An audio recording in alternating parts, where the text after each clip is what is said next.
20 years, I've gotten up every morning on my knees and prayed that God would put me in a position where I can end the childhood chronic disease epidemic in this country. On August 23rd of last year, God sent me President Trump. And he gave me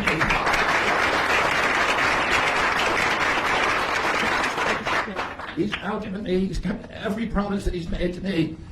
He's kept his word in every account and gone way beyond it. I'm so grateful to you, Mr. President. A lot of people told me that I couldn't trust President Trump. I better get it in writing. And we did a handshake, and everything that he told me he was going to do, he has done. Right. And I'm so grateful to him, and I've told you before, I genuinely believe that you are a pivotal historical figure, and you are going to transform this country at a time when we see all of the indicia of democracy now in tatters in our country. We see the rise of the military-industrial complex, the rise of totalitarianism, these attacks on our Constitution, and this breathtaking epidemic that is disabling our people. President Trump has promised to restore the American dream in this country. A healthy person has 1,000 dreams. A sick person only has one. 60% of our population has only one dream, that they get better. President Trump has promised that he's going to restore America's strength. But we can't be a strong nation if we have a weak citizenry. If people are sick, 60% of our people are sick, 77%, as President Trump mentioned, our children cannot qualify for military service. And we need a man on a white horse now. We need somebody who is willing to come in and has the spine and the guts and the strength to challenge orthodoxies, to stand in the way of vested interests, and to break institutions that have turned against our democracy. President Trump has shown again and again that he is that hero. And most recently, I greatly appreciate it. I called you the day that you announced the termination of USAID.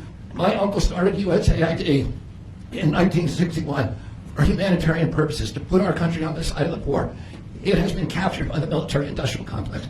It has become a sinister propagator of totalitarianism and war across the globe. And very few people understand how sinister this agency really is. And President Trump saw that, and he stood up to it with a masterstroke. And we want to do the same thing with the institutions that are stealing the health of our children. We need a revolutionary figure, and you are that figure, and I'm very grateful for you for giving me this opportunity. I want to recognize some of the allies that I've had in this battle for a long time are Senator Rand Paul, Senator Ron Johnson, Senator Roger Marshall, Marjorie Taylor Greene, and Buddy Carter, who've all been champions of the MAHA agenda before I even came along. I'm very grateful for you for standing strong. Thank you very much, President.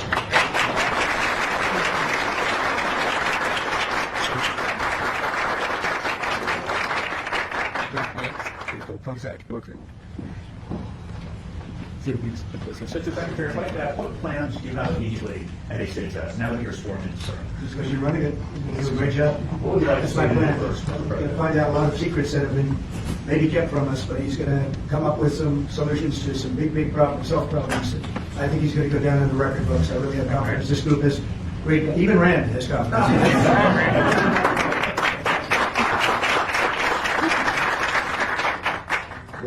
I'd ask you, Mr. Secretary, should you find the fire anyone immediately, or what are your plans on day one, which I guess is today? Our plans are radical transparency and returning gold standard science, the NIH, the FDA, and CDC, to ending the corruption, ending the corporate capture of those agencies, getting rid of the people on those panels that have conflicts of interest. We can do unadored and unimpeded science rather than the kind of product that is coming out of those agencies today. Mr. Secretary, may I ask, how do you address concerns that some Americans may have about the stance on vaccines? When people actually hear what I think about vaccines, which is common sense, which is vaccines should be tested, they should be safe, everybody should have informed consent, people are reacting because they hear things about me that aren't true. They hear characterizations of things that I've said that are simply not true. And they hear what I have to say actually about vaccines. Everybody supports it. All right. Mr. Kennedy, Kara Kashner from Lindell TV.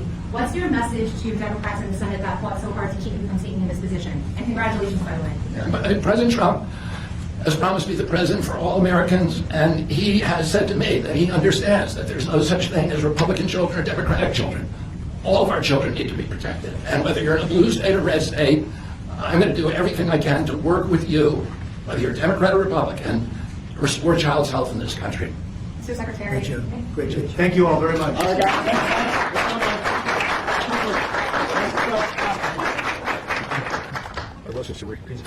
Thank you.